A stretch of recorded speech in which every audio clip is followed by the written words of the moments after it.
Hello everyone. So far we have established the Schrodinger wave equation. Now let's see some of the applications of Schrodinger wave equation. The simplest quantum mechanical problem that can be solved using the Schrodinger wave equation is particle trapped in a one-dimensional box. The example of a one-dimensional box is a quantum wire. So you may assume that a particle of mass m is trapped inside the box and the potential is infinite at the ends of this box. So at this ends the position is x is equal to 0 and this end the position is x is equal to a. So the length of this box is a. So any particle which is inside this box is bounded to move inside only this box. So since it has not enough energy to overcome this box, so one may assume that the potential at the ends are infinite. Since the particle cannot have an infinite amount of energy, so it cannot exist outside the box, and so its wave function psi is 0 outside the box. So psi is 0 outside the box. So the potential for one-dimensional box, potential for the particle trapped in a one-dimensional box can be written as Vx is equal to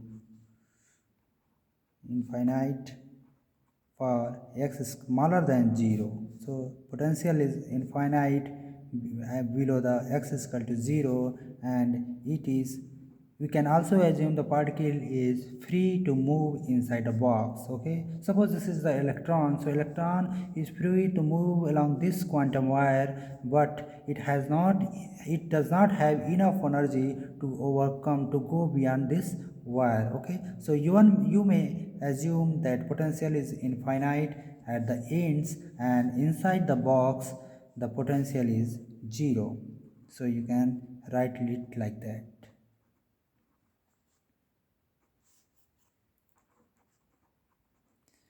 So what does it tells? It tells that at x smaller than 0, potential is infinite, and between 0 to a, potential is 0, and at x greater than a, again the potential is infinite.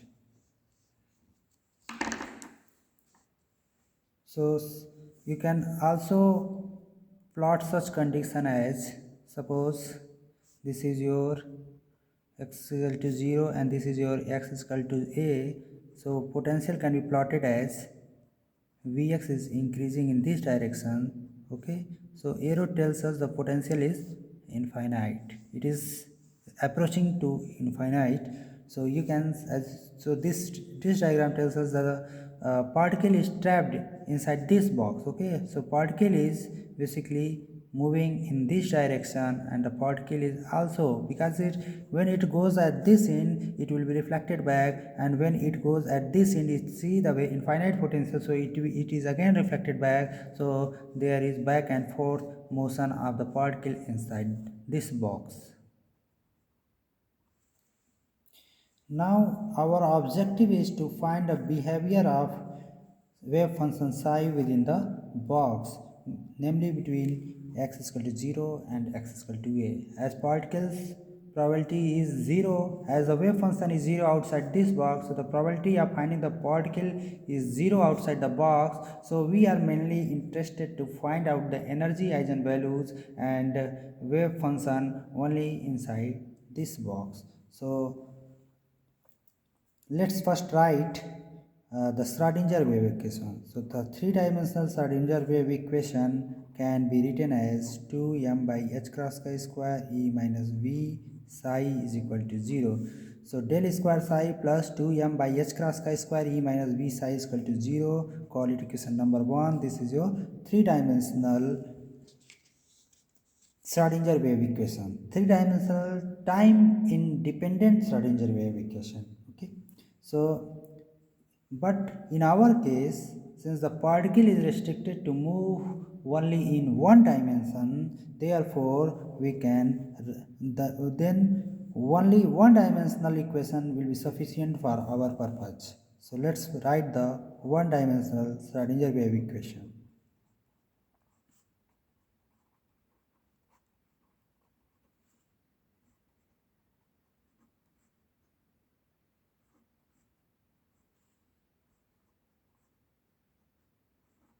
Let's call it equation number 2. Since we are interested between x is equal to 0 and x is equal to a, and we know that in the region where we are interested, that is we are interested between 0 to a, okay, in this region your potential is 0, vx is equal to 0, okay. So you can write equation number 2 as the equation number 2 for this region inside the box can be written as d2 psi by dx2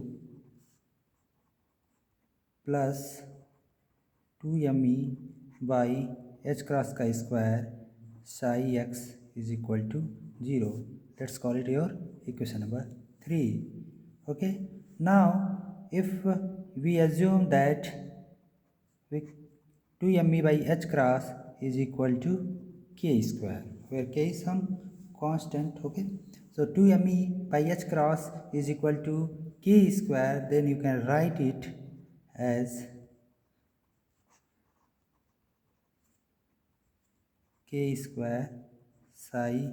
So let's call it equation number 4, k square psi x by, okay, and it is equal to 0, and it is your equation number 5.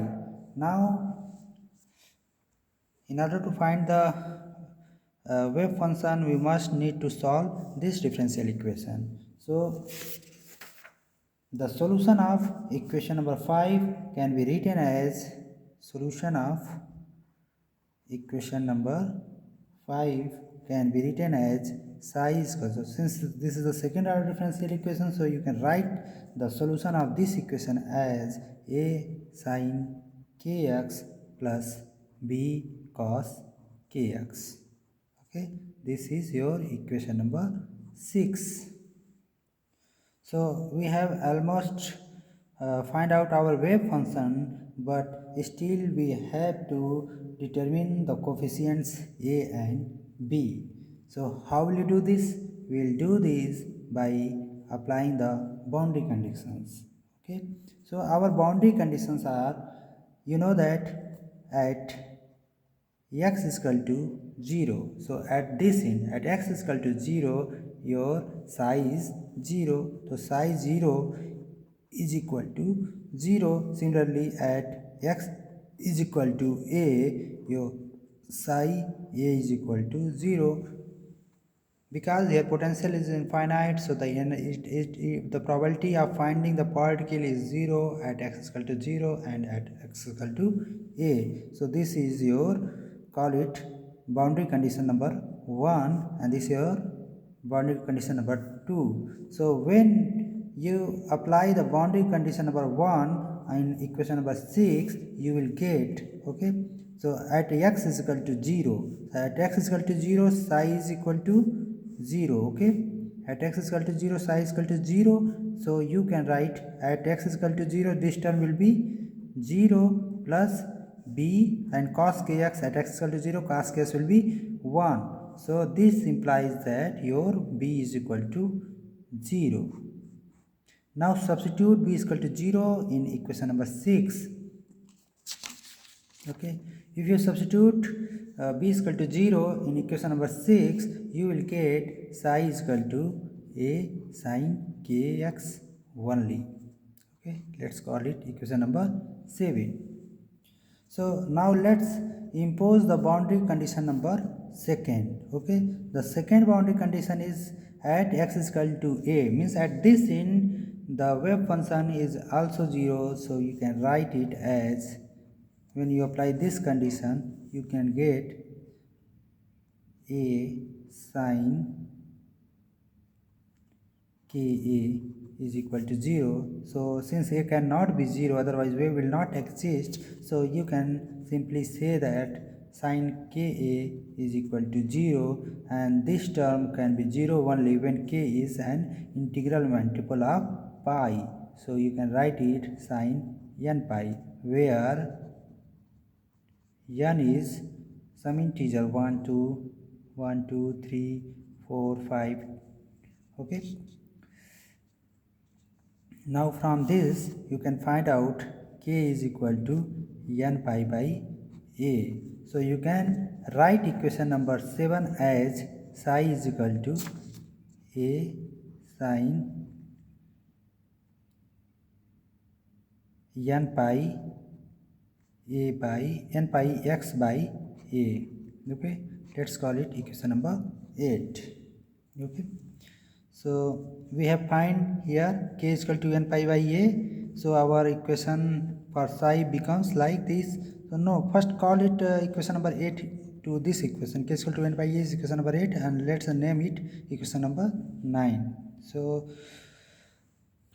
one thing still is remaining to find out the coefficient a. So we can find out the coefficient a by using the normalization condition. Since we know that psi nx, so psi nx is the wave function of the particle, which is nothing but the probability amplitude of the particle, and psi square x gives the probability of the finding the particle, probability of finding the particle.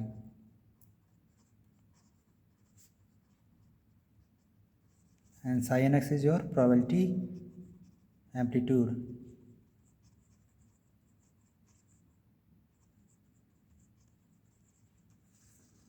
Okay, so since the probability of the finding the particle in entire space cannot be greater than 1, so using the normalization condition, the normalization condition can be written as integration from minus infinity to infinity and probability square dx is equal to 1.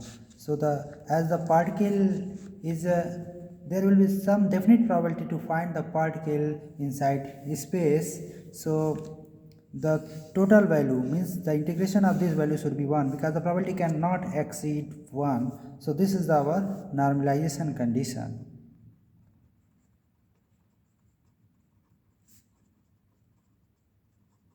So here psi nx is a probability amplitude. It describes the wave behavior of the particle. Since it describes the wave behavior of particle, we cannot find out its exact position. Okay, so because of the wave, so the probability cannot exceed 1. So this condition tells us the probability for entire space is equal to 1. Probability of finding the particle in entire space is equal to 1. This is your normalization condition also. So if you have to solve this, so actually since the psi is 0 where psi is 0 for x smaller than a, and psi is also 0 x greater than a, so we can change the limit here as 0 to a psi n square dx is equal to 1. Okay, so what we have done, we have changed the limit from 0 to a. Why? Because the particle psi is 0 below for the distance below x is equal to 0, and for x greater than a, psi is 0. Okay, now let's substitute the value of psi. So your psi is a sin n pi x by a, so you can write it as a square sin square n pi x by a dx is equal to 1. So you can also write it as 0 to a square 1 minus cos 2 n pi x by a dx by 2, it is equal to 1. So when you will solve this, you will get, when you solve this, you will get a is equal to root 2 by a. Okay, so the normalized wave function of the particle can be written as, so the normalized wave function of the particle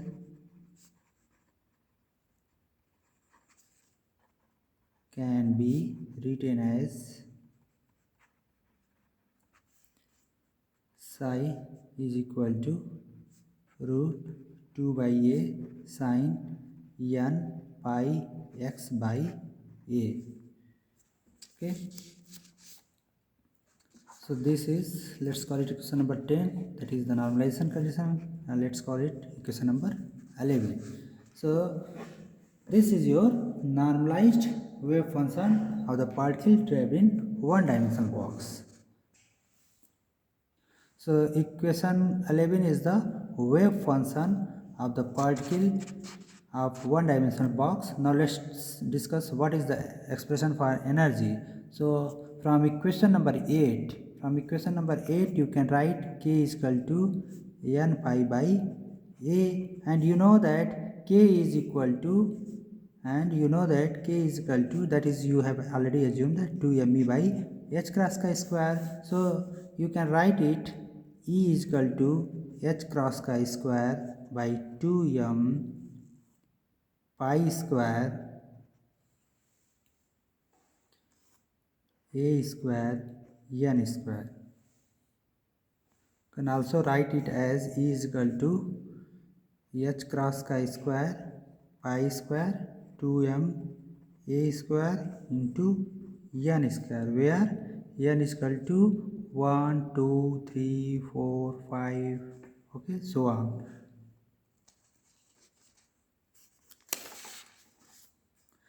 So from here you know that for n is equal to 1, E is equal to h cross E1 is equal to, let's call it, since it depends upon n, so you can write it as En. So your E1 energy I1 value for n will be equal to h cross chi square by 2m a square pi square. Okay, and for n is equal to 2, E2 will be is equal to h cross chi square pi square by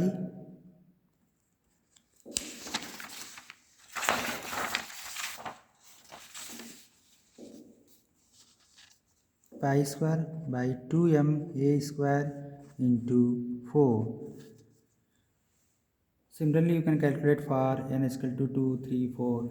This shows that energy is quantized, only certain values of energy are allowed. So from this expression, since n varies from 1 to 3, what is n? N is the quantum number. So when n is equal to 1, it gives the ground state energy of the particle. When n is equal to 2, it gives the first excited state energy of the particle, and for n is equal to 3, it gives second excited state energy. So you see that energy is quantized. This is expected because the states of the particle, which is confined to a limited region of space, are bound states, and therefore its energies are discrete. For example, let's see an electron inside a atom. Na? When an electron is inside the atom, you know na, the orbitals are quantized, means energy of the electrons are quantized. Here in this case also we are creating somehow a bound state, means electron is bound, electron is restricted to move in one dimension up to a certain length. Therefore we can say that it has, because of the bound state, it has discrete energy. Now there are two equations in our hand. One is for psi. So wave function for nth state can be written as root 2 by a sin n pi x by a, and their energy can be written as n square pi square h cross chi square by 2m a square, where n is equal to 1, 2, 3.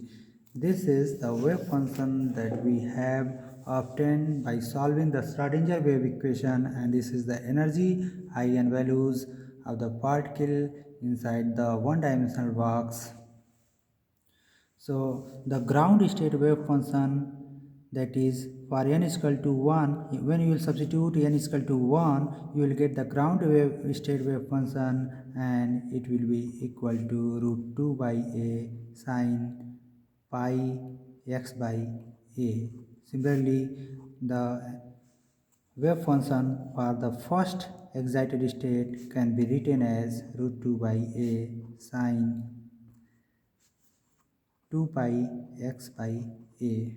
Okay, similarly you can write the for nth states the wave function can be written as psi n pi x by a.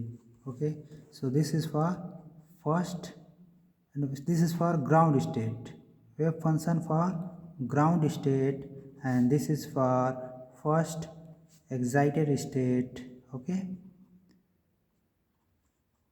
and this is for your second excited nth excited state.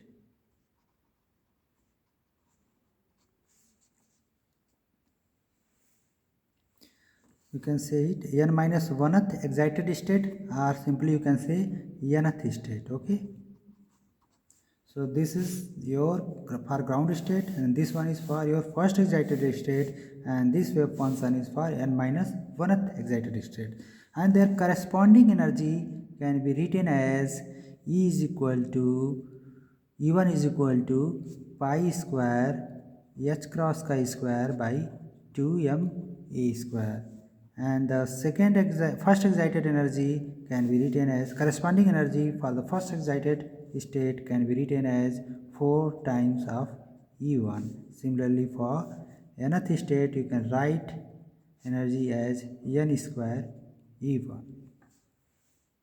Okay, now let's plot these wave functions inside the infinite potential well. So for n is equal to 1, okay, for n is equal to 1, the wave function n is equal to 1 sine, you will have the expression sine pi x by a. So at x is equal to 0 it will be 0, and x is equal to a it will be again 0, and it would be maximum at x is equal to a by 2. Okay, so you can plot it like this.